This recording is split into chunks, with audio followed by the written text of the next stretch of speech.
지난 시간에 이어서 두 번째죠.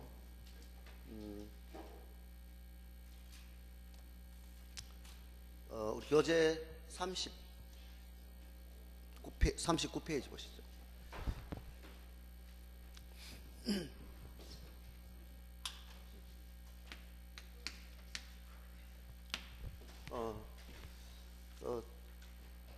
우리 지난 시간에 측량에 대해서 공부하셨고, 그 39페이지 제일 밑에 보시면은 우리 한 필지로 지목이 다르면은 원칙은 그 분할을 해야 됩니다. 근데 비록 지목이 다르더라도 그 양이, 즉 면적이 얼마 되지 않을 경우에는 한 필지로 등록할 수 있는 제도가 양입지라는 제도가 있습니다. 여기 한글로 양입지 돼 있죠. 양. 이 양 할 때 양자는 우리 수량, 한자로는 수량 양자입니다. 수량이 면적이 얼마 되지 않는 것을 입지, 들입자의 땅지자, 양입지라고 표현합니다. 그래서 한필 용도가, 즉 그 지목이 다르더라도 면적이 10% 초과 안 되고 또 330제곱미터 초과 되지 않는다면은 그 한 필지로 등록할 수 있도록 한 제도가 그 양입지다라는 것을 이해해 주시고, 그래서 양양자. 그 40페이지 넘기시면은 그 양입지의 요건이 있습니다.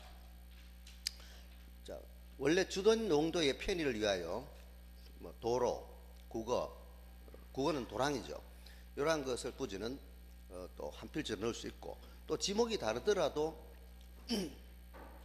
양입지 할 수 있는 것으로서는 지목과 관계 없습니다. 그 양입지 제한이라 되어 있죠. 제한. 그러면 양입지를 할 수 없는 경우와 할 수 있는 경우는 반대하잖아요, 그죠? 거기 제한의 첫째 보시면은 종된 토지의 그 용도가 대가 아니라 해야 된다. 그래서 대가 종된 땅이 대일 때는 비록 그 10% 초과 안 되고 또 330제곱미터 초과 안 되더라도 한 필지로 넣을 수 없다, 등록할 수 없다, 이렇게 보시면 돼요. 별도로 그 대장과 또 등기로 등록해야 됩니다. 그다음 두 번째는 거의 10% 초과하지 않아야 된다. 10%. 그다음 세 번째 그 330제곱미터 초과하지 않아야 된다. 초과되면은 양입지 할 수 없다, 이렇게 보시죠. 그래서 그 예시가 있습니다. 우리 도표에 보시면은 그 가수원이 2000제곱미터죠.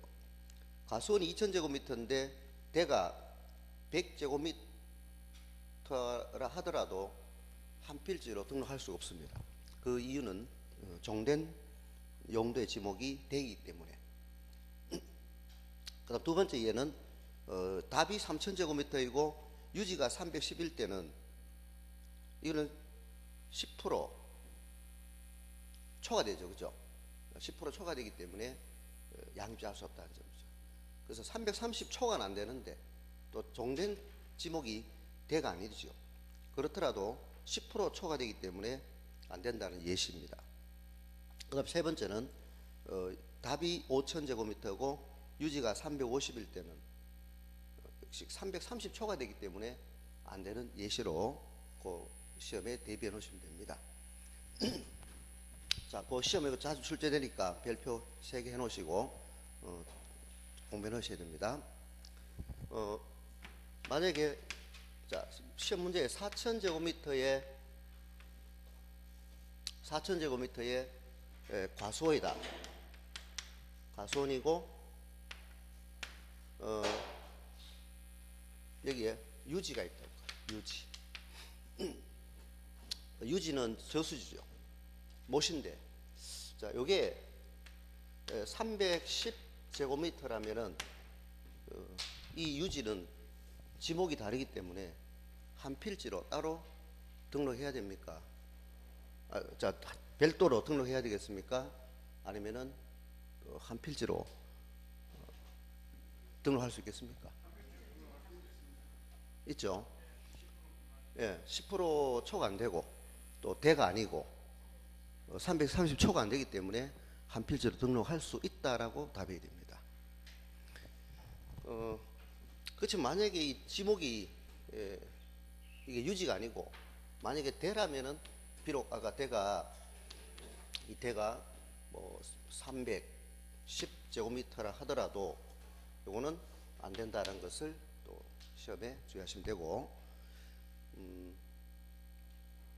어떤 문제가 나오든 응용 문제, 자, 세 가지 동시 만족해야 됩니다. 필요 충분 조건으로서 대가 아니라야 된다는 점, 그 다음 10% 초과 안 돼야 된다, 그리고 330 초과가 되지 않아야 된다, 이렇게 보면 돼요.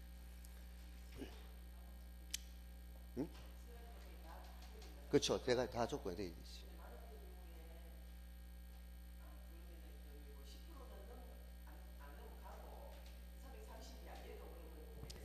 그렇죠. 예, 예를 들어서 아까 그 문제 있었잖아요, 그죠?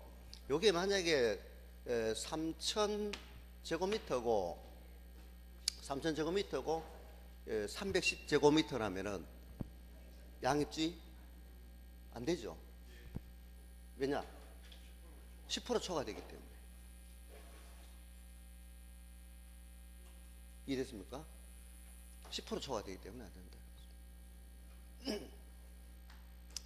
자, 문제 출제되었을 때 그 세 가지 요건 다 떨어져야 되지. 한 가지라도 걸리면은 양입지 안 된다는 점을 주의하시고, 예시가 있으니까 잘 이 응용 문제. 그 다음에 41페이지 지번입니다. 지번. 자, 지번은 토지의 특정화, 개별화 기능을 한 게 지번이죠. 이 지번은 그 한 필지 토지의 특정화, 어느 땅이다, 몇 번째 땅이다, 특정화 시키고 또 개별화, 개별로 하는 게 지번입니다. 우리 사람도 주민등록번호가 있죠, 그죠? 주민등록번호가 있듯이 땅도 지번이 있습니다. 뭐 어느 땅, 몇 번지, 뭐 민법 공부하실 때 뭐 지번착오로 계약서에 잘못 기재해가지고 여러분하고 등기 넘어갔을 때 그 등기 유효합니까, 무효입니까? 예? 여러분 저하고 여기 100번지 땅하고 101번지 땅이 있는데 우리가 땅을 사고 팔기로 한 땅 100번지예요. 100번지를 계약했는데 이게 101번지인 줄 알고 기재를 계약서에 기재를 101번지로 기재를 했고, 또 등기도 등기 신청을 101번지로 신청했어요. 이거 등기 전 넘어갔을 때, 여러분 넘어갔을 때 이 등기 유효하에 뭐예요? 등기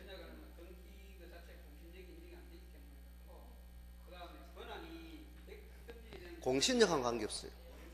공신력은 우리 매매할 때 공신력, 지난 시간에 여러분 저 등기 믿고 신뢰하고 사가셨다 하더라도 그것이 허위 등기, 허위 위조 등기일 때는 여러분 보호 못 받는 게 공신력 문제고, 그렇지만 이거는 당사자 간의 그 계약 자체는 유효합니다.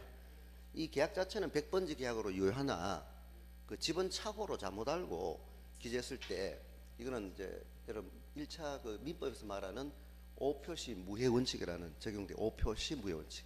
이것이 만약 착오로 계약을 취소하려도 하면 안 돼요, 이게. 알겠습니까? 109조 착오는 다르다. 109조 착오는 내용의 착오라든지 객체의 착오라든지 이걸 착오로 하지. 이거는 착오가 아니거든. 단지 오기를 지번을 잘못 알고 당사자가 잘못 기재한 경우는 그 계약 자체는 100번지 계약으로 유효하고, 그러나 등기는 다른 토지가 등기 넘어갔기 때문에 이 등기는 무효다, 이렇게 답해야 됩니다. 알겠죠? 예, 무효고.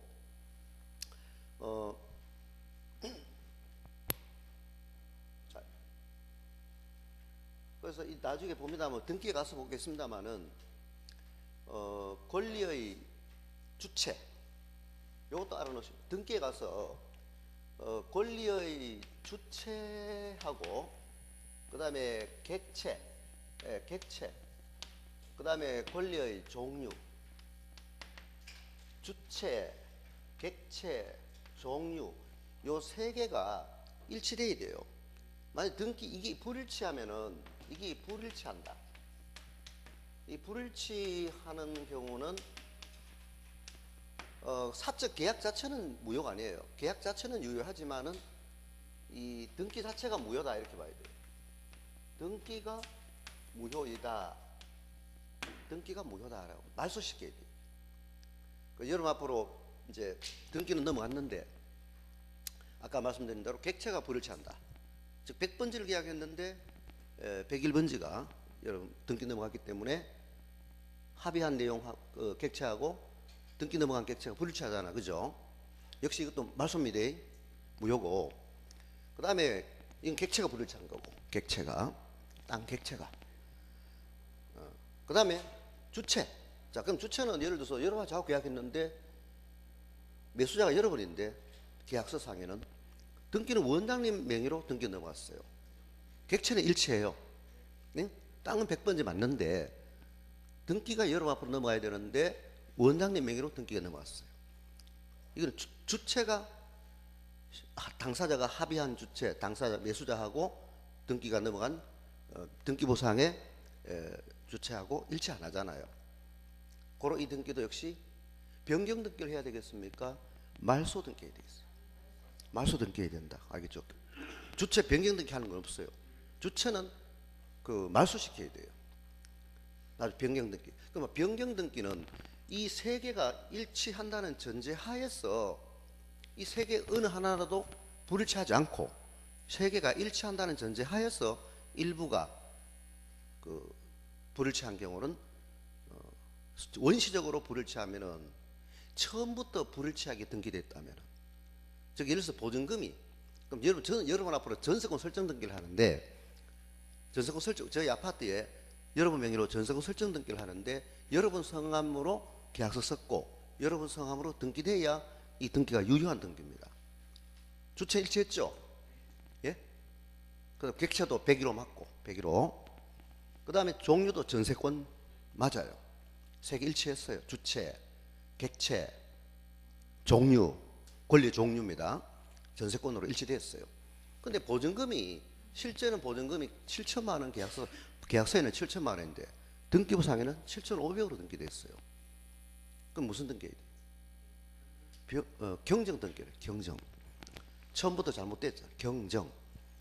자, 이 세 개가 일치한다는 전제 하에서 원시적 불일치하는 경우하고 후발적 불일치하는 경우하고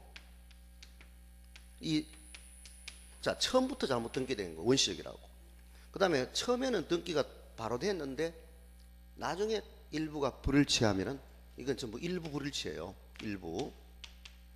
일부라. 전부가 불일치하면은 무효인 등기입니다. 말소를 시켜야 돼요. 근데 일부가 불일치하는 경우는 이 세 개가 일치한다는 전제 하에서 일부가 불일치할 경우에는 원시적 불일치는 경정 등기로 실행하고 후발적으로 불일치할 경우에는 변경 등기를 한다. 이렇게 이해하시면 돼요. 나중에 등기에 가서 또 공부하겠지만은 일단 우리 지번이 나왔으니까 이제 지번은 어떤 기능 한다 했죠? 토지의 특정화, 개별화 기능한다. 알겠죠? 특정 어느 땅 몇 번지. 예, 그걸 보시고 그다음에 그 지번 착오로 잘못 기재해 가지고 등기가 넘어갔다 하더라도 여러분 그 1차 공부하시는 분들은 그걸 착오로 취소할 수 있다 하면 안 돼요. 문제. 계약 자체는 유효하고 단지 이제 등기법에서는 등기는 무효다 이렇게 이해해 주시기 바랍니다. 그다음에 우리 등기에서 주체, 객체, 종류는 일치돼야 되지. 이것이 불일치하게 되면은 무효인 등기로서 말소를 시킨다는 점. 그다음에 요 세 개가 일치한다는 전제 하에서 일부 원시적으로 일부가 불일치하면은 경정 등기를 하게 됩니다. 처음부터 불일치한 거죠. 원시적이란 말은 등기할 당시부터 불일치하게 등기된 경우. 그렇지만 처음에도 전부 일치했어요. 보증금도 7천이고 주차도 여러 번 맞고 아파트 호실도 일체예요. 101호고 정료도 전세권이고. 근데 나중에 보증금을 뭐 500을 올렸다, 또 1000만 원 올렸다 하면은 이때는 변경 등기로 해야 되는 겁니다. 이해됐습니까? 자, 이제 이 권리의 주체, 객체, 종류 이것이 불일치하면은 무효인 등기다. 그다음에 이것이 일치한다는 전제 하에서 처음부터 일부가 불일치하면은 경정 등기, 경정. 그다음에 후발적으로 불일치하게 되면은 변경 등기를 한다. 여러분 주체가 바뀌면은 변경 등기를 해야 되겠습니까? 이전 등기를 해야 돼요. 여러분 권리의 내용의 변경, 작용 변경, 주체의 변경 공부했을 거예요. 주체가 변경되면은 그렇죠. 이전 등기해야 된다 해야 되지. 시험 문제에 만약에 뭐 변경 등기한다 하면 안 돼요. 주체가 변경됐을 때는. 아시겠습니까? 아까 등기의 내용이 변경되면은 변경 등기를 하는 겁니다. 권리의 내용들이 전세 존속 기간이라든지 보증금이라든지 저당권 같으면은 그 근저당 같으면 최고 한도 금액이라든지 일반 저당은 액면 저당입니다. 지금 근저당하고 일반 저당하고 구별할 줄 알죠? 몰라요? 근저당, 일반 저당 아직 민법 물권편을 안 배우셨기 때문에 나중에 배울 거예요. 근저당은 최고 한도를 설정해 놓는 거거든. 그러니까 금융기관도 유리하고 우리 고객 소비자도 유리한 게 근저당이에요. 그래서 온라인 대부분 근저당입니다. 그렇지만 액면저당은 왜 그런 우리 은행 입장에서도 지연이자는 1년분에 한해서만 우선 변제받을 수 있거든요. 지연이자가 후순위 담보권자보다 먼저 배당받아갈 수 있는 지연이자는 1년분에 한해서 우선 받아가요. 그렇지만 근저당은 최고 한도를 설정해놨기 때문에 몇 년 연체됐던 한도까지는 후순위 담보권자보다 다 배당받아갈 수 있는 게 근저당이에요. 그 다음에 또 우리 소비자도 왜 유리합니까? 여러분이 은행에 대출을 안 받아봤지만 대출 받아보시면 아시겠지만은 일반 저당 같으면은 액면 저당이거든. 여러분 3천만 원 대출 받으시면은 등기부에도 3천만 원 기재됩니다. 채권 금액이. 그 다음에 또 3천만 원을 처음에 빌리셨다가 뭐 1,000만 원 더 빌리신다면은 또 변경 등기를 해야 될 거고 증액해야 되고. 그 다음에 또 만약 일부 갚았어요. 3천만 원 처음에 대출 받은 일반 저당 설정해가지고 3천만 원 빌리셨다가 1,000만 원 갚았어요. 이때 무슨 등기 해야 돼요? 변경 등기 해야 됩니다. 변경 등기 하셔야 돼요. 이때 변경 등기 하게 되면은 비용이 드는 겁니다. 등기 비용이. 그렇지만 근저당은 일일이 변경 등기 할 필요 없단 말이에요. 최고 한도 설정해 놓고 빌렸다가 갚았다가 장래 증감 변동하는 채권을 확방기 근저당이거든요. 그래서 소비자들한테도 일일이 변경 등기 비용 안 들었댄다 이 말이에요. 그래서 누이 좋고 매부 좋고 너 좋고 내고 좋고 이게 근저당이에요. 이해하셨습니까? 여러분 공부하셨으면은 이제 근저당이 어떻고 일반 저당 어떤지 이제 그것도 이해를 해주시고 어차피 시험 치셔야 되고 또 실무에도 또 아셔야 되고. 예. 자 이제 등기에서 요거 가서 또 봅니다만은 이거 꼭 좀 주체, 객체, 종류 이것이 불일치하는 경우는 등기는 무효다. 말소를 시켜야 돼요. 그렇지만은 일부가 이것이 일치한다는 전제하에서 이 세 개가 일치한다는 전제하에서 처음부터 일부가 불일치할 경우에는 경정 등기로 하게 되고 그 다음에 후발적으로 일부가 실제 계약 내용하고 불일치하면은 이제 변경 등기로 이건 이제 등기한 후에 달라진 때는 변경 등기다 이렇게 생각하시기 바랍니다. 여기서 후발적이다 말은 등기를 한 이후에 등기가 일단 된 이후에 일부가 달라질 때는 변경 등기를 한다. 보증금 증액한다든지 또 전세 기간을 연장한다든지 뭐 저당권의 아까 이자율을 또 변경한다든지 일반 저당일 때입니다. 근저당은 일일이 변경 등기 할 필요 없어요. 예.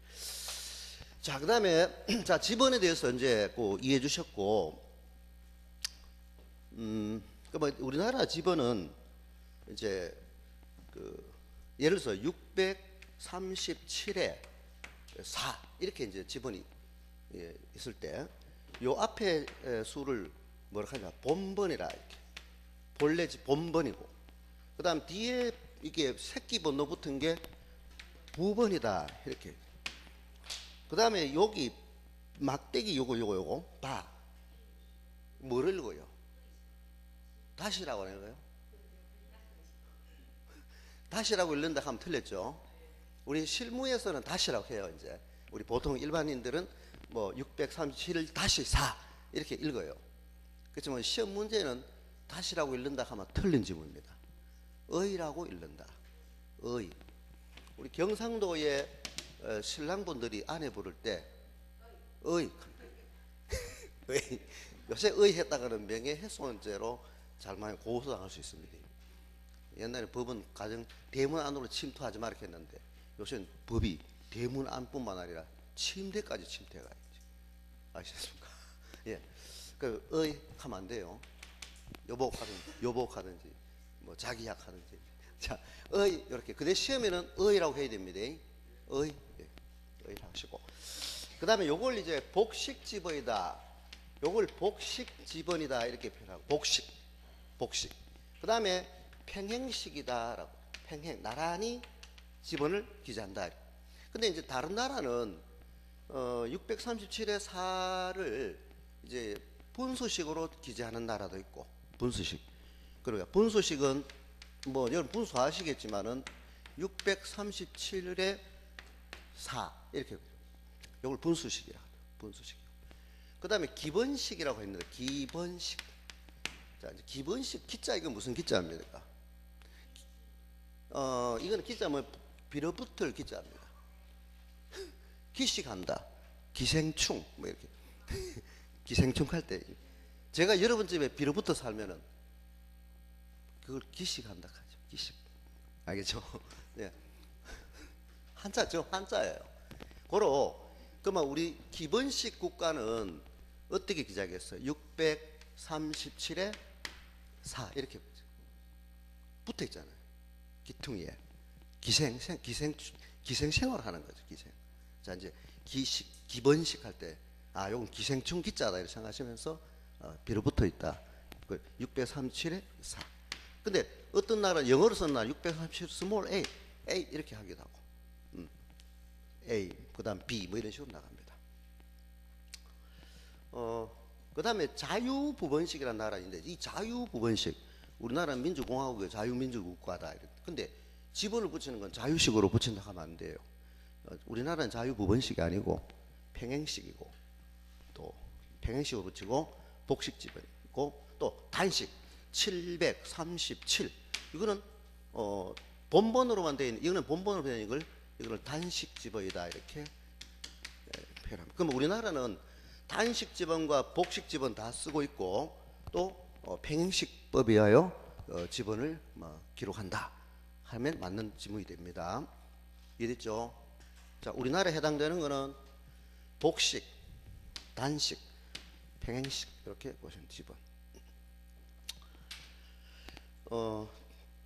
이제 그다음에 이건 이제 주로 이제 분할할 때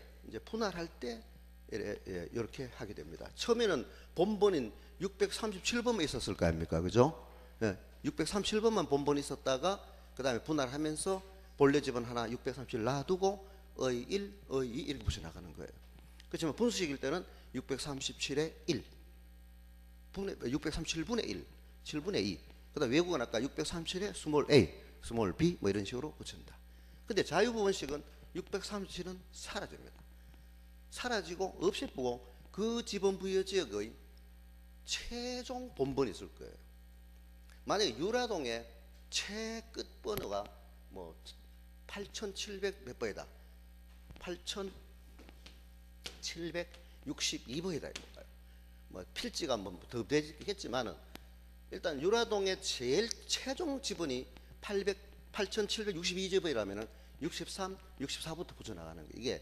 이게 이제 그 지번 부여 지역의 최종 본번, 다음 본번부터 순차적으로 붙여 나간다 하는 말 이해됩니까? 이제 여러분 뜻을 아셔야 돼요. 그 지번 부여 지역의 최종 본번, 다음 본번부터 그 붙여 나가는 방법이 있다는 것을 좀 이해해 주시고 우리 지난 시간에 지번 이제 하네. 예. 자, 그다음 그 지번에 우리 그다음에 임야 같은 경우에는 지번 앞에 산자를 붙이게 되어 있습니다.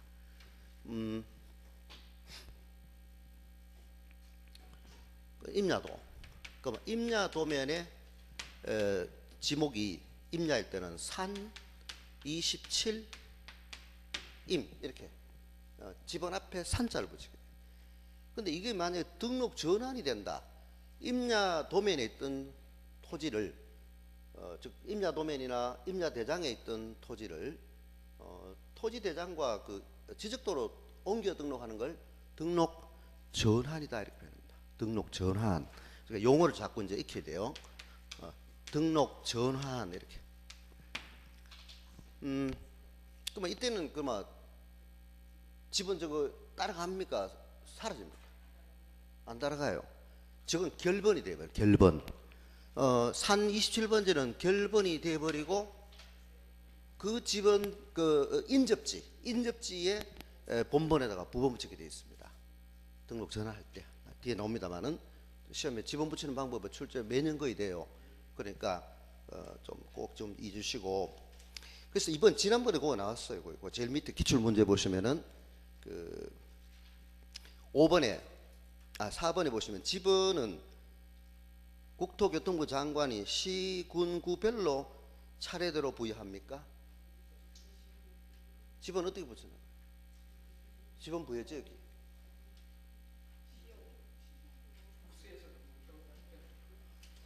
그 방향이 그렇고 북서 기본하여 자 이것도 이제 시험에 한 번씩 나오는데 북쪽하고 남쪽하고 서쪽하고 맞습니까? 제가 동서남북 잘 몰라요. 여러분 보셨을 때 맞죠? 북남 서쪽 동쪽. 예. 근데 이제 한자 옛날에는 한자를 붙였거든. 한자 그 문화권에서는 옛날 우리 한자 옛날 지적도 때 보시면 한자로 돼 있어요. 여기서부터 1, 2, 3. 오른쪽 왼쪽으로 써네요. 그 북동쪽에서 기본해 가지고 남서에서 끝나게 한다. 그래서 한자는 뭐 시험 잘 안 내요. 그냥 한자나 오른쪽에서 왼쪽으로 써나간다 이렇게 생각하면은 여기서 해가지고 이게 이쪽으로 끝나게 한다. 남서에 끝나게 한다 이렇게 보는 거예요. 근데 지금은 한자 아니잖아요. 아라비아 숫자라 하거든. 그럼 아라비아 숫자는 여기서부터 1, 2, 3, 4 이렇게 붙여나간단 말입니다. 여기서 그 북서해서 이쪽 끝나게 한다. 고로 자 우리 이제 시험에 요거는 한 번씩 내니까 자 지금은 우리 아라비아 숫자로 지번을 붙여나가니까 북서쪽에서 기번 시작한다. 북서쪽에서 시작해가지고 남동쪽으로 방향으로 끝나게 한다. 이렇게 하면 맞는 지문이 됩니다. 북서 기본하여 남동쪽으로 순차적으로 붙여나간다.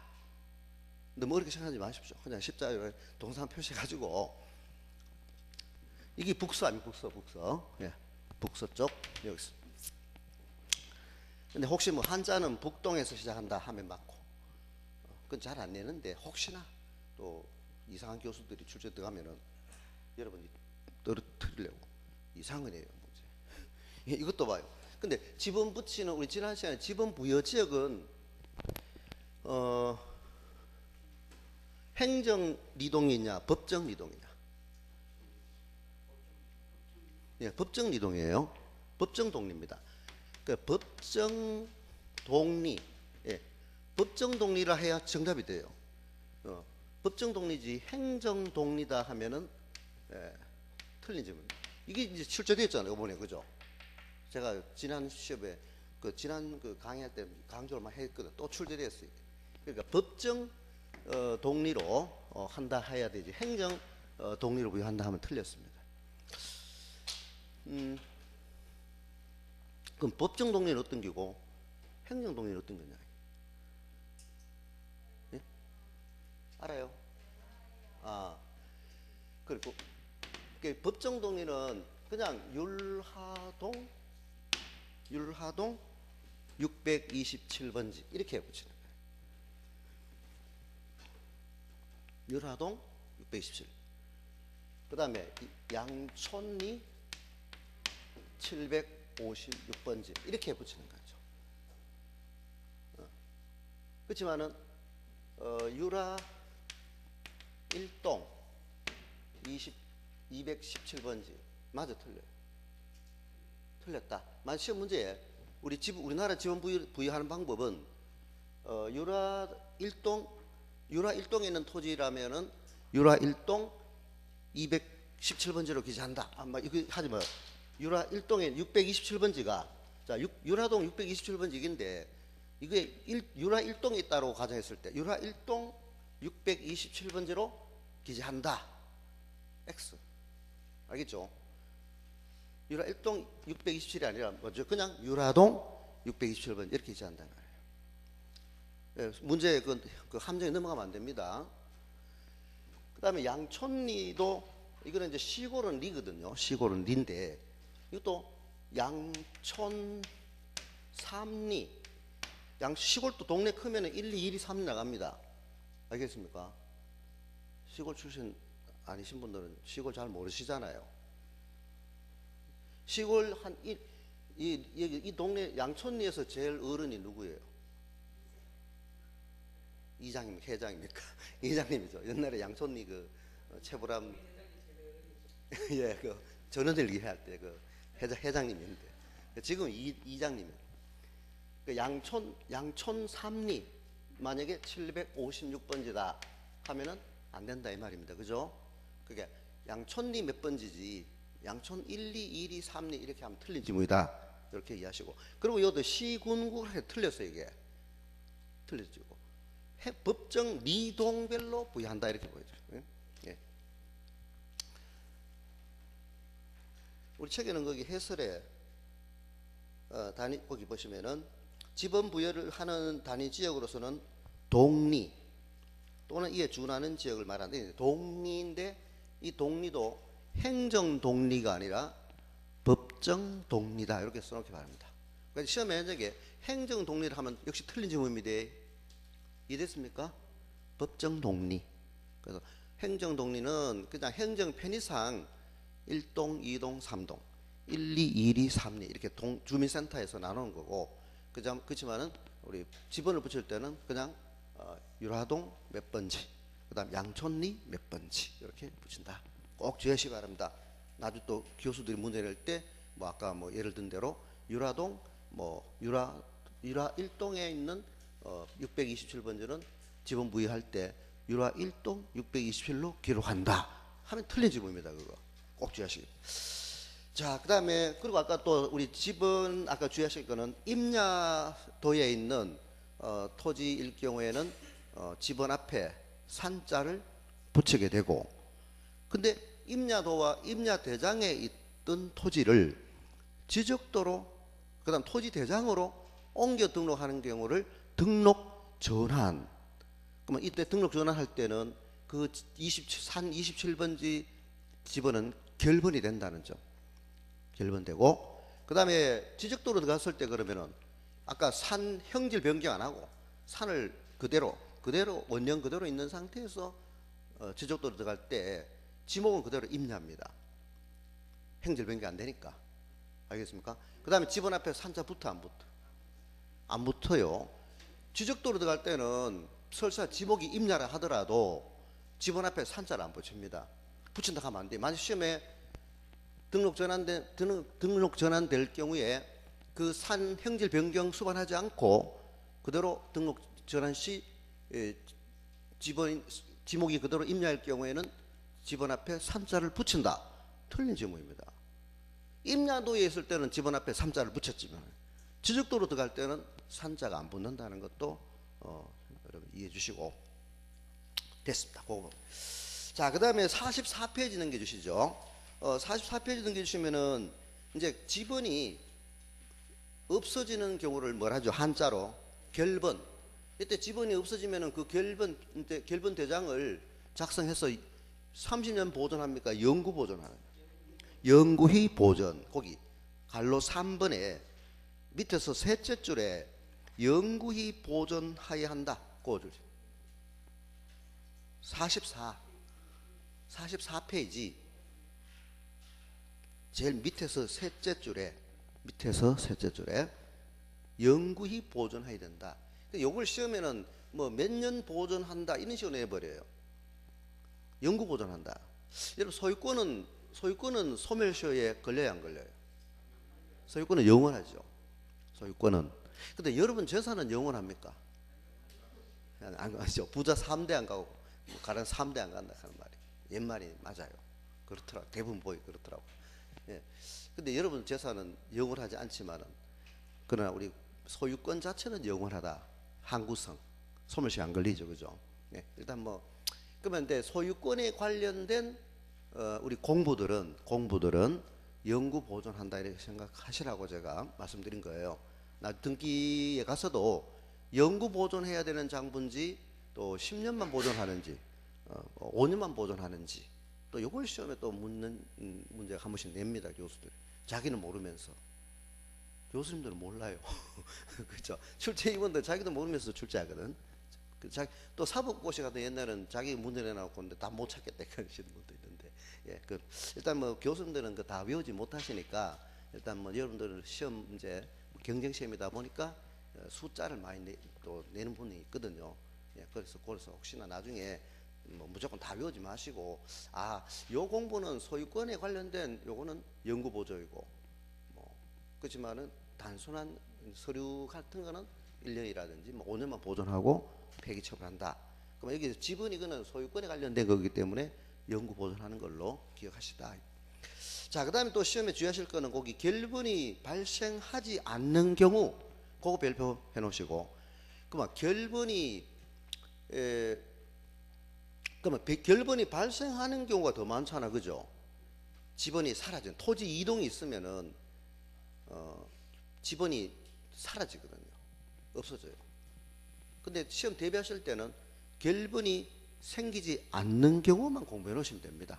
요령껏. 자, 우리 분할을 하게 되면은 오히려 지번이 새로 생깁니다. 그죠? 예, 분할할 때 그러면 어떻게 붙이느냐? 분할할 때. 자, 시험에 분할 시 지번 붙이는 방법을 출제 많이 합니다. 분할. 분할을 할 때는 본래 지번을 하나 두고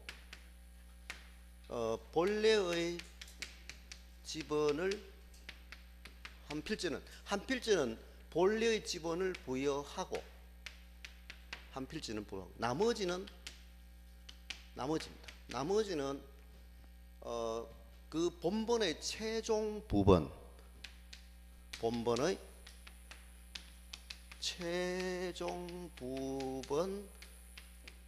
다음 부분부터 순차 다음 부분 본본이 있으면 본본의 최종 부분이 있어요. 이거 꼭 좀 알아주시오. 자, 분할할 때는 분할되는 여러 필지 한 두 필지 이상 분할되잖아요, 그죠? 분할되면은 한 필지는 본래 지번을 하나 붙이고 그다음 나머지들은 본본의 최종 부분 다음 부분부터 순차로 붙여 나가면 됩니다. 그럼 예를 들어서 763에 7 요 필지가 있는데 요걸 이제 세 필지로 분할을 한다 했을 때 지번을 어떻게 붙여야 되느냐 이렇게 묻습니다. 근데 출제자가 여기 본본의 최종 부분을 줍니다. 이게 예를 들어서 그러면은 763에 15가 그러면 763번째가 15번이나 분할된 거예요. 땅이 처음에 굉장히 넓었겠죠, 그죠? 옛날에 저기 대명동 그 모 국회의원 그 전부 땅이었거든요. 옛날에 그 국회의원 돌아가셨지만, 여러분 옛날에 그랬잖아요. 자기 우리 할아버지 예? 이 동네에 우리 할아버지 땅 안 밟고는 못 지나갈 정도로, 그죠? 그럼 700 시험에는 763의 7번지를 우리 세 필지로 분할할 때에 지번 붙인 것으로 옳은 것은 이런 식으로 문제 냅니다. 그러면 출제자가 763의 15를 여기 줍니다. 최종 부분 시험 문제 낼 때는 그러면 이때 땅이 한 필지가 아까 이렇게 있다. 요게 763의 7이다라고 가정하고 세 필지로 이렇게 분할했다 봅시다. 그러면 여기는 763에 7 본래 지분 하나 주고 부여하고 본래의 지분을 부여하고 나머지는 본본의 최종 부분 다음 부분부터 순차로 붙여라 이 말입니다. 그럼 여기는 763에 16 그 다음에 요거는 17 이렇게 붙여나갑니다. 됐죠? 자, 본래 집은 넣었잖아 그죠? 넣고 그 다음에 763에 15가 763 본본의 최종 부분이 15번지 아닙니까? 의 15 의 15니까 의 16 의 17 열 붙여나가면 된다. 그럼 이것이 나대지거나 어떤 전답 같은 경우에는 뭐 건축물이 없을 때는 이렇게 관계없 이렇게 붙여나가면 돼요. 아까 북서쪽 기본해가지고 남동에서 망량으로 붙여나가면 되는데, 근데 이제 여기 분할하기 전에 이제 이거는 뭐 전답이라든지 뭐 건축물이 없을 때 이렇게 붙여나가면 되고, 만약에 주거용 건물이나 사무실용 건물이 있었다라고 추정이 됩니다. 자, 꼭 이 시험에 꼭 대변해야 돼요. 근데 만약에 여기에 주거용이나 사무실, 주거라든지 상가, 뭐 사무실, 사무실이라고 출제 많이 하는데 사무실용 건물이 있었다 여기 보죠. 주거용이나 사무실용 건물이 있었다면은 토지 소유자가 원래 집은 이거 763에 7 이거 붙여주세요. 여러분들이 이제 분할 이거로 해주세요라고 신청했을 때 여기 763에 7로 붙입니까? 신청과 관계없습니다. 그렇죠. 신청과 관계없이. 시험에는 신청이 있을 때 이렇게 내버려요. 꼭 주의하기 바랍니다. 너무 어렵게 생각하지 마시고 자, 이렇게 봅니다. 자, 지금은 우리 도로명 주소잖아요. 도로명. 옛날엔 주소가 도로명이었습니까? 집원 주소였습니까? 옛날 주소는 집원 주소예요. 자, 그러면 이 주거용 건물이나 사무실용 건물을 분할하기 전에는, 이 땅 분할하기 전에는 주소가 몇 번지였어요? 763에 7 유라동. 그래, 원래 있었지. 우선 부여해줘야 돼. 이거 우선적으로 부여해야 한다 이래 되어 있습니다. 분할할 때는. 그러니까 시험에 자, 건물이 있다라고 출제 안 되고 그냥 토지를 세 필지로 분할하든 두 필지 분할하든 기존의 그 분할 두 필지 이상 분할할 때는 본래 지분을 한 필지는 부여하고 나머지는 그 본본의 최종 부분 다음 부분부터 순차적으로 붙여나간다. 이렇게 아까 말씀드렸어요. 건물 없을 때. 자, 그렇지만은 분할하기 전에 이미 건물이 있었다 이 말입니다. 분할하기 전에 여기 있을 수도 있고 여기 있을 수도 있고 어디 뭐 그런 관계 없어요. 제가 일부러 제일 기퉁이 갖다 그려놨는데 여러분 시험에 여기 중간에 있을 수도 있어요. 중간에 여기 원래 건물이 있었다면은 분할되는 토지가 여기 중간 필지라면은 763에 7을 먼저 여기 우선적으로 부여해 줘야 된다 이 말입니다. 왜냐? 기존의 주소가 763에 7이었지 않습니까? 이 주소가 지금은 도로명 주소로 바뀌기 때문에 별 의미는 없어요 사실은. 근데 이게 법 개정해야 되는데 아직 시험은 출제하고 있어요 이게, 교수들이. 그러니까 분할할 때는 우선적으로 토지 소유자의 신청과 관계없습니다. 이거 우선적으로 부여해 줘야 된다. 근데 합병할 때는 안 그래요. 합병할 때는. 자, 일단 우리 용도가 토지의 용도가 일부가 달라지면은 분할을 해야 됩니다. 용도가 일부 한 필지가 있으면은 우리 강의실이 한 필지라 가정했을 때 여러분 만약에 3분의 1이나 3분의 2가 용도가 변경되면은 토지 분할해야 돼 이게. 용도가 일부가 달라지면. 그렇지만은 용도가 한 필지 전부가 용도가 달라졌을 때는 분할할 필요 있어 없어? 지목만 변경하면 되는 거네. 지목만. 또 측량을 해야 돼 안 해야 돼? 한 필지 전부가 용도가 변경될 경우에 측량을 해야 돼요, 안 해도 돼요? 안 해도 되죠. 용도만 달라지는데. 또 지번이 결번돼야 안 돼요. 안 돼요. 지목 변경은 결번 사유도 하면 안 돼요. 그리고 방금 분할도 결번 사유가 아니라 분할을 하면 지번이 더 생성됩니다. 그 다음에 신규 등록 거기 나오죠. 신규 등록. 신규 등록에는 우리 간척 새만금 간척 사업 해가지고 땅이 새로 조성되는 걸 신규 등록이라고 합니다. 이때도 지번은 새로 생성됩니다. 인접지 본본에다가 부번을 순차적으로 붙여 나간다 이렇게 되어 있어요. 그렇지만 멀리 떨어져 있거나 여러 필지거나 또는 이제 그 지번 부여지역의 제일 끝번호 대천리의 제일 그 끝번호에 인접되어 있다면은 굳이 부번 붙일 필요 없단 말이에요. 대천리 제일 끝번호에 간척 사업 해가지고 토지가 새로 생성됐다. 그럼 대천리 제일 끝번호 다음 본번부터 순차로 붙여 나가면 되지. 부번 붙일 필요 없지 않습니까? 예, 나중에 또 지번 붙이는 거 요거 시험에 이제 이해를 해야 돼. 외우지 마시고요. 일단은 제일 헷갈리는 게 뭐냐면은 이 건물이 있는 필지에 지번을 토지 소유자가 신청했을 때 우선 부여해 주는지 신청과 관계없이 우선 부여해 주는지 이게 출제가 되거든요. 그러니까 분할할 때는 신청과 관계없이 토지 소유자 신청과 관계없이 지적소관청이 우선적으로 부여해 줘야 된다. 왜요? 왜 우선적으로 보여줘요?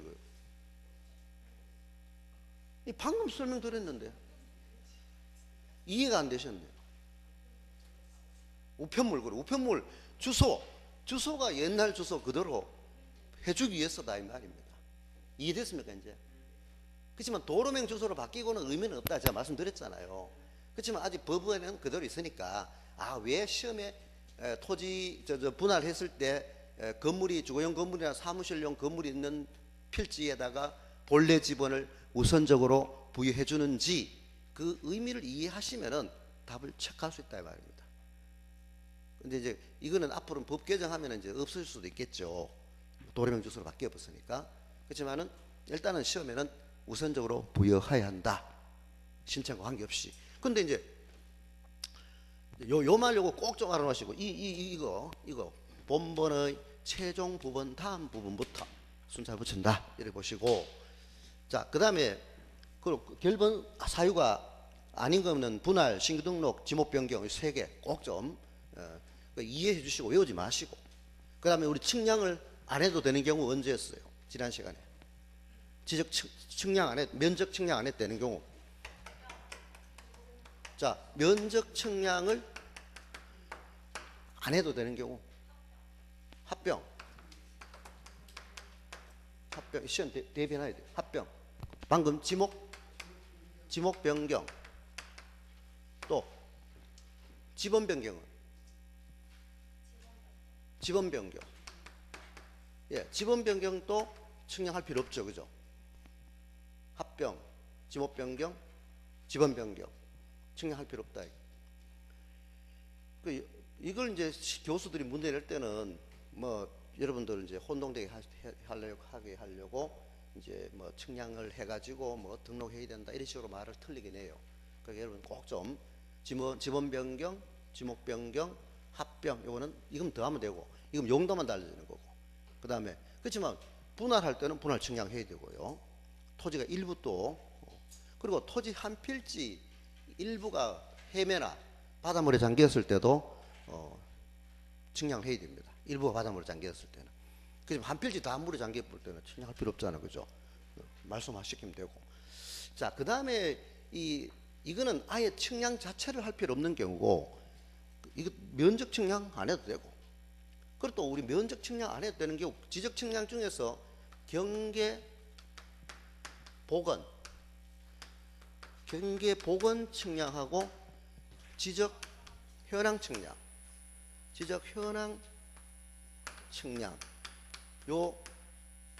요거는 역시 자 현황 그다음 경계 복원 이렇게 복원 현황 이렇게 자 요 측량도 면적 측량을 요하지 않는다 하면 맞는 답이 돼요.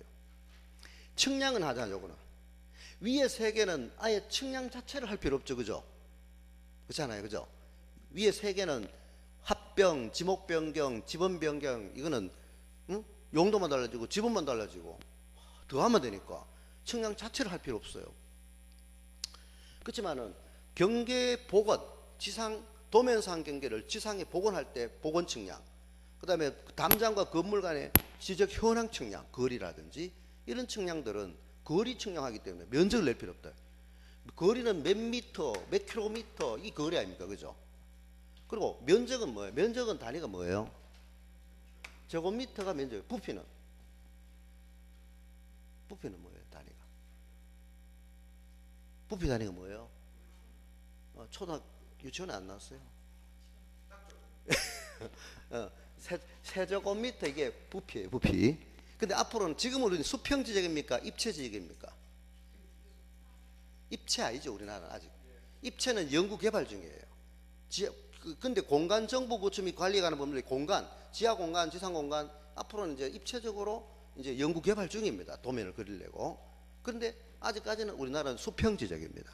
그래서 세제곱미터는 아직 단위 안 씁니다. 앞으로는 뭐 이런 단위도 나올 수 있겠죠. 그죠? 그래서 지금은 제곱미터로 이제 면적 단위로 뒤에 있는 면적이 나옵니다만은 그만 면적 측량을 요하지 않는 경우라고 시험에 놓으면은 경계복원 측량이나 지적 현황 측량도 면적 측량을 요하지 않는 경우로 답을 찾아야 됩니다. 측량은 합니다. 자, 그 대신에 이거는 측량은 위에 이거 세 개는 아예 측량 자체도 할 필요 없고, 그렇지만 밑에는 측량을 하되 면적을 낼 필요 없으니까 이 정확하게 측량했는지 안 했는지 도지사나 시도지사나 또는 소관청으로부터 검사를 요합니까? 요하지 않습니까? 검사 요하지 않는다. 예. 요거는 검사 측량을 분류 시험에 이것도 자주 내니까 지난 시간에 했지만 다시 한번 강조하는 거예요. 제가 경계복원, 지적현황 요두 측량은 지적 측량은 하되 면적 낼 필요가 없기 때문에 거리는 몇 미터냐 그거는 측량합니다. 그렇지만 면적을 낼 필요 없다. 따라서 정확하게 측량했는지 안 했는지 검사받을 필요가 없다. 꼭 주의하시고요. 자, 됐습니다. 그 다음에 지목 넘어가죠. 46페이지 지목. 자, 지목은 토지의 용도 지목이지 용도. 지목은 우리나라는 용도. 그렇지만 만약 출제자가 우리나라 지목은 토지의 형태, 지형, 그 다음에 토양의 성질, 토성. 자, 지흙이라든지 토양의 성질에 의하여 지목을 정한다. OX. X. 이건 X입니다. 이건 X. 용도 지목이지, 용도. 지형이나 토양의 성질이라는 것을 기준으로 해서 28가지 지목을 정한다 하면은 틀린 지목입니다. 토지 용도가 뭐냐? 이걸 기준한다. 그래서 우리나라는 총 28가지 지목으로 분류하고 있습니다. 이때 지목은 한 필지에 대해서는 하나의 지목이고, 그 다음에 주지목 추정, 그 다음 영속성, 그 다음에 그 지목에 대해서 보시면 47쪽에 그 밭전자, 답. 이건 밭전이고요. 뭐 아시다시피 거기 재배하는 건 뭐냐면 약초 줄치고요. 똥나무, 당나무, 묘목은 어린 나무죠. 지금 한창 어린 나무 우리 경산 하양 이쪽으로 많이 이제 심죠. 그 다음에 그 죽순 동그랗죠. 죽순. 그 다음에 답. 자, 답은 밭에다가 물을 대면은 답입니다. 물 숫자. 답. 답. 이때 우리 답은 논이죠. 논답자. 이때 물을 대해서 물을 이용하여 미나리, 왕골, 벼 이런 걸 재배하면은 답이라고 하고요. 근데 거기 1번에 그 미나리, 왕골 1번 그거 동그라미 치시고 재배입니까? 자생입니까? 그 자생칸을 찾았습니까? 자생 동그라미. 아니, 답에, 지목의 답은 물을 이용하여 하는 말 줄치시고요. 물을 이용하여 하는 거 줄치시고. 그렇지만 동그라미 1번에 연왕골 미나리 등이 자생한다 이렇게 돼 있으면은 뭐예요? 유지는 저 못이죠. 물이 고여 있는 땅. 이걸 유지. 그 유지를 할 때 원래 이 한자로 요 한자가 머무를 유자입니다. 머무를 유. 근데 앞에 삼수변이 들어가 있습니다. 삼수변이. 한자 있죠? 아, 참 없네. 나중에 뒤에 나옵니다만은 보통 우리 정류장, 유숙소, 뭐 유자 들어가는 건 머무르라는 뜻입니다. 유하다, 뭐 그죠? 근데 여기 앞에 이건 물숫자지만 이거는 삼수배에 대해 한자로 해요. 그럼 유지할 때 땅지자로 이렇게 하면은 저수지구나, 물이 고여 있는 땅이구나 이렇게 전부 뜻글자예요. 이게 한자가 우리 법학 용어가 좀 이해해서 유지. 그만 연미나리 왕고를 물을 이용하여 재배한다 이렇게 출제되면은 답으로 답 찾으시면 되고, 그 다음에 자생한다. 지 스스로 이제 자라게 된다. 이걸 자생한다. 요거는 유지구나 이렇게 보시면 됩니다. 연미나리 왕골 요걸 자생한다. 그 다음 과수원은 뭐 여러분 잘 아시고요. 그 다음에 목장에서 주의하실 거는, 목장은 우리 연상을 하시기를 젖소를 연상해 머릿속에 떠오르시겠지만은, 지금은 목장은 젖소뿐만 아니라 가금류, 새종류, 그 다음에 이 다리 세 종류 날개가 있는 짐승들인데요. 이런 것들뿐만 아니라 양봉, 꿩, 메추리 이런 것도 모두 축산법상 거기 목장 용지에 들어간다. 우리 교재 48페이지까지 넘기시면은 쭉 해서 동그라미 4번에 거기 꿩 사육장이 주택 내에 있는 하는 말 고쳐주시죠. 그럼 내에 있는 거는 대지에 해당됩니다. 주택 내에 하는 말. 그래서 항상 시험에 뭐 우사, 돈사 그냥 그런 거는 주택 내에 있는 우사, 돈사 이런 거는 다 됩니다. 되고 주택 내란 말이 없으면은 축산법상 그거는 다 목장 용지로 보시면 됩니다. 그 다음에 임야. 거기 임야는 수림지 할 때 수하면 나무 숫자. 죽은 뭐예요? 대나무죠. 대나무. 아까 죽순을 그냥 우리 식용으로 재배하면은 전이었습니다. 전. 근데 대나무가 막 자라는 거 있는 거는 임야입니다. 임야. 거기 임야. 그다음 그 줄치죠. 암석지, 자갈땅, 모래땅, 항무지, 습지. 그 별표 3개 해 놓으시고요. 자, 이거는 시험에는 잡종지라고 교수들이 출제를 합니다. 잡종지입니까 아닙니까? 그러면 어감으로 봤을 때는 잡종지처럼 보이잖아요. 48페이지 5번에 임야. 그거 보시면 자갈땅, 모래땅, 황무지, 습지. 그거 줄치시고 별표 3개 하시고, 이거는 잡종지 X. 그래서 잡종지로 한다 하면 틀렸죠. 그러면 뭐예요? 그거는 임야죠. 임야. 그러면 여러분 동해안의 바닷가에 보시면은 상류에는 주로 자갈이 많습니다. 자갈 있고 하류에는 모래땅이 많습니다. 그러면 포항이나 저 동해 쪽에 가 보시면은 산과 이어져 가지고 자갈땅, 모래땅이 있거든요. 동해 쪽에. 그 지목이 그게 임야다 이 말입니다. 바닷물이 들어오는 공간은 그거는 해수면은 등록 대상이 아니잖아요. 그다음 저기 서해 쪽에는 뭐가 있어요? 서해는 갯벌입니다. 습지입니다. 갯벌. 근데 옛날에는 그 갯벌을 임야로 등록했었습니다. 근데 지금은 이제 바닷물이 들어오는 땅까지는 등록 대상이 아니기 때문에 삭제를 했습니다. 삭제. 그런데 거기 습직할 때는 그냥 우리 바닷물이 들어오지 않는 땅까지는 이제 꼭 요거는 임야로 보고 있습니다. 갯벌은 거기 들어가면 틀렸죠, 그죠? 갯벌은 X. 거기 갯벌은 X. 만약 시험에 갯벌도 임야로 한다 하면 틀렸습니다. 예? 갯벌은 왜 아닙니까? 등록 대상이 아니기 때문에. 갯벌은 그 함정 주의하시고, 그 밑에 있네요.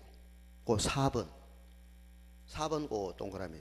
자, 조수가 드나드는 갯벌인 간석지는 공부의 등록 대상의 토지로 볼 수 없기 때문에 임야가 아니다. 그 있네요. 그거 꼭 좀 주의하시기 바랍니다. 옛날에는 이걸 임야로 등록했었어요. 이게 지적법에 출제도 많이 했거든요. 근데 이제 이거는 삭제됐다 하는 것을 좀 주의하시고, 그다음 광천지, 거기 석유 약수 온수가 용출되는 것 됐고, 그다음에 거기 송유관, 송수관 줄지죠. 그러면 송수관, 송유관, 요거는 제외한다. 그걸 뭐라 하냐? 거기다 잡종지라고 써놨죠. 잡종지. 우리 송유관이 지나가는 땅은 잡종지입니다. 송유관, 송수관, 관. 나 뒤에 또 놈이나만 잡종지는 변전소, 송신소, 수신소, 소자 붙어 있는 거 이거 역시 잡종지에 뒤에 나옵니다. 그다음에 거기 송유관, 송수관 주의하시고, 그다음에 염전, 그다음에 대 49페이지 대, 그다음에 공장용지. 그리고 주의하실 거는 이 공장용지 안에 있는 만약 근로자들이 거주하고 있는 뭐 기숙사라든지, 그다음에 또 병호회라든지 이런 건축물의 부지는 대로한다. OX. X. 왜냐하면 공업단지 내에는 다 공장용지지 거기 건물 있다고 대로하는 게 아니에요. 이해하셨습니까? 공업단지 내. 꼭 시험에 그 공업단지 내라는 말이 있나 없나 지문에 잘 보시고, 꼭 주지목 따라가기 때문에, 주된 지목 따라가기 때문에 공업단지 내에 있는 뭐 근로자들의 기숙사 또 병원 이런 거는 대가 아님을 그대로 주지목 따라간다 이렇게 보시고, 그다음 학교, 다음 페이지 학교, 그다음 주차장. 주차장하고 주유소하고 꼭 별표 넣으시고요. 그러면 주차장하고 주유소하고는 뭐 이제 주차장은 그 판매를 목적으로 한 거는 주차장이 아니다라는 것. 거기 그 노상 주차장 바로 위에 그 줄지죠. 자, 노상 주차장 찾았습니까? 그거 보시면 바로 위에 판매를 목적으로 설치된 물류장 및 야외 전시장의 부지는 제외한다 하는 말. 주유소가 아니다. 자, 주차장이 아니다는 것. 그 다음에 또 우리 노상 주차장, 즉 도로가에 우리 시에서 주차 뭡니까 선을 꺼놓고 주차료를 받습니다. 그거는 도로지 주차장이 아닙니다. 노상 주차장. 그 다음 부설 주차장. 근데 노상 주차장이라고 갈로 안에 보시면은 주차장법 제19조 제1항 규정에 의하여 시설의 부지인 인근에 설치된 부설 주차장은 제외한다 그 줄치고, 그러면 인근에 설치한 부설 주차장은 제외한다. 그러면 이거는 주차장 용지에 들어간다 말입니까? 안 들어간다 말입니까? 이 국어 공부를 잘해야 돼요. 자, 거기 원래는 노상 주차장이나 부설 주차장은 자, 갈로 밖에입니다. 다만 해가지고 노상 주차장, 부설 주차장, 저 뒤에 그다음 자동차 등의 판매를 목적으로 설치된 물류장 및 야외 전시장의 부지는 제외한다 이렇게 되어 있잖아요. 그죠?